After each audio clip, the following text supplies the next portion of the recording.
Baik, kita akan membahas tentang operasi hitung pecahan. Yang pertama, penjumlahan, kemudian yang kedua, pengurangan. Tapi di sini saya menggabungkan saja penjumlahan dan pengurangan karena konsepnya sama. Konsep dari penjumlahan dan pengurangan adalah memperhatikan penyebutnya. Jika penyebut sama, langsung tambahkan atau kurangkan pembilangnya. Tapi jika penyebut berbeda, samakan dulu penyebutnya, baru setelah sama penyebutnya, baru bisa dioperasikan, baik itu ditambahkan maupun dikurangkan pembilangnya. Kita masuk ke contoh pertama. 3/5 tambah 1/5. Cek apakah penyebutnya sama? Ya, betul. 5, 5. Artinya yang dilakukan adalah langsung mengoperasikan pembilangnya. 3 tambah 1 sama dengan 4. Ya. Tapi perlu diingat bahwa yang dijumlahkan atau dikurangkan itu hanyalah pembilangnya. Penyebutnya tidak perlu. Jadi tinggal dipindahkan kalau memang sudah sama. Ya, di sini sama. Nah, case kedua, 4/9 tambah 1/5. Cek apakah penyebutnya sama? Ternyata berbeda ya, 9 dengan 5. Nah, yang perlu dilakukan di sini adalah menyamakan dulu penyebutnya.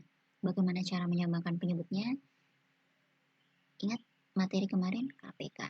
Jadi, cari KPK dari 9 dan 5. Atau bahasanya seperti ini. Cari sebuah angka yang bisa dibagi 9, bisa juga dibagi 5. Di sini 45 ya. Bisa dibagi 9, bisa dibagi 5. Nah, selanjutnya tuliskan 45. Cara selanjutnya adalah ini. Perhatikan 45 dibagi 9. Dibagi dulu. Setelah itu dikali 4. 45 bagi 9 sama dengan 5. 5 kali 4, 20. Karena ini. Lanjut. 45 dengan cara yang sama. 45 bagi 5, 9.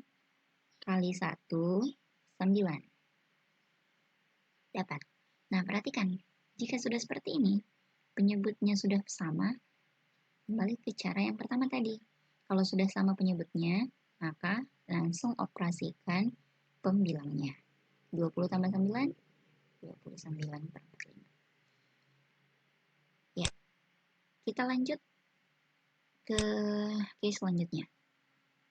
Nah, saya yakin kalian sudah familiar dengan yang namanya kali silang ya. Ya, kali silang ini adalah sebuah trik yang bisa digunakan pada penyelesaian masalah operasi pecahan khususnya di penjumlahan dan pengurangan.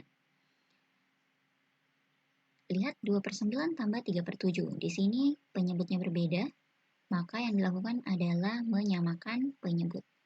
Nah, kalau seperti ini bisa pakai trik kali silang tadi. Jadi caranya seperti ini. Kalau penyebutnya berbeda bisa pakai kali silang ya. Tapi khusus untuk penjumlahan dan pengurangan. Cara kali silang seperti ini. Penyebutnya dikalikan. 9 kali 7, 63. Tuliskan 63. Setelah itu, mulai dari sini ya, kiri atas. Ke sini menyilang. 2 kali 7, 14. Tulisnya di sini. Setelah itu, di sini menyilang juga 3 kali 9, 27. Tuliskan di sini. Jadi ingat polanya.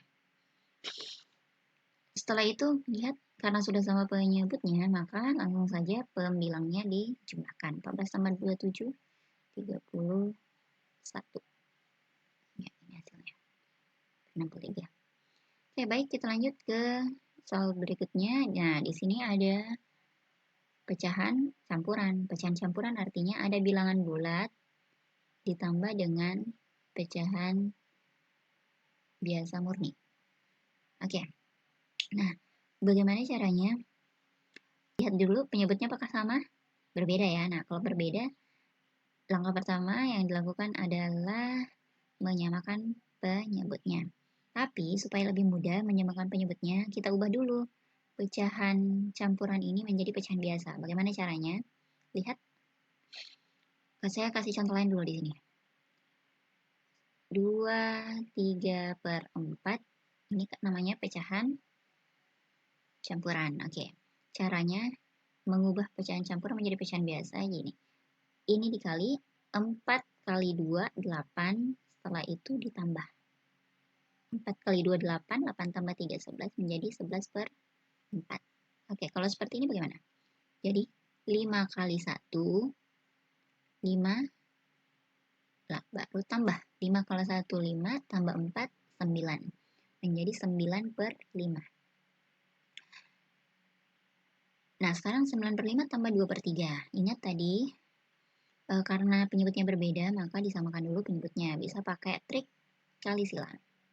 Kali silang, 5 kali 3, 15. Setelah itu ini dari kiri atas, 9 kali 3, 27. Setelah itu 2 kali 5, 25. 2 kali 5, 10.